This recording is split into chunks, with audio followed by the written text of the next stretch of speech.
Mapagpalang araw, mga kabiyaya. Every day is Lord's Day. Sa pagsikat ng araw hanggang sa paglubog nito, ngalan ni Jesus ay papupurihan. Kaya po sa araw na ito, samahan po ninyo ako sa maikling pag-aaral ng salita ng ating Panginoon, ang ating pong espiritual na pagkain. Ano ang ating espiritual na pagkain ngayon? Basahin po natin ang Kawikaan, chapter 2, verse 1 hanggang 8. Anak, tanggapin at ingatan mo sa iyong puso ang mga itinuturo at iniuutos ko sa iyo. Pakinggan mo kung ano ang makapagbibigay sa iyo ng karunungan at kaalaman. Pagsikapan mo magkaroon ng pangunawa na parang naghahanap ka ng pilak o anumang nakatagong kayamanan. Kung gagawin mo ito, malalaman mo kung ano ang pagkatakot sa Panginoon at mauunawaan mo ang tungkol sa Kanya. Sapagkat ang Panginoon ang nagbibigay ng karunungan, kaalaman at ng pangunawa. Iniingatan niya ang namumuhay ng matuwid, matapat at walang kapintasan.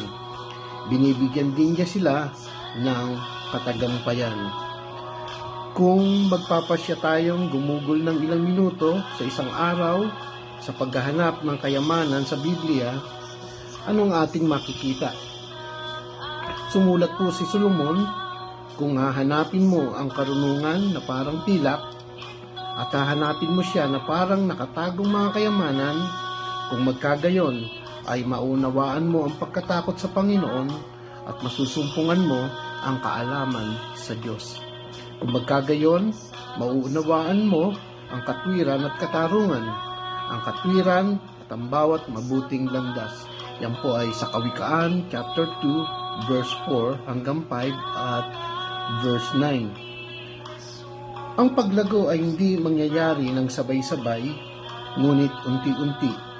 Araw-araw tayo ay magbabago sa pamamagitan ng pagbabasa ng salita ng Diyos at pagsunod sa Kanya. At isipin ang pribilehiyo at kasiyahang makasama ang ating makalangit na Ama. Nagsisimula ito sa isang kusang pangako.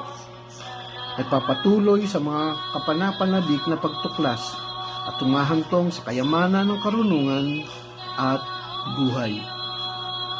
Saliksikin ang mahalagang salita ng banal na kasulatan tulad ng paghukay ng minero ng mineral. Maghanap at tiyak na makakahanap ka ng mga kayamanan na magpapayaman sa isip at sa iyong espiritual. Kung nais po natin na mabusog at mapagpala ng espiritual na pagkain, inaanyayahan po namin kayo na sumabaybay sa amin sa bawat araw.